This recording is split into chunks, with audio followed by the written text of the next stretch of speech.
Hey guys, welcome back to the channel, and today let me show you how to transfer money to another simple user in 2025. It's going to be a quick one, so let's not waste any time at all and jump straight into it.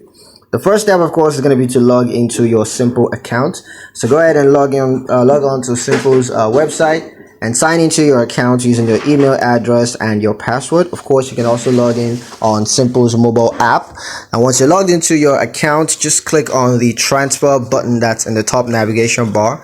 And then from the drop down menu, you're going to select transfer to another Simple user.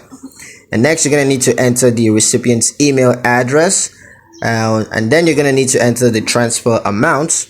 And once that's done, you want to confirm the transfer by clicking on transfer. And once that is done, Simple is going to take that instruction and going to run it and have the amount transferred to the user.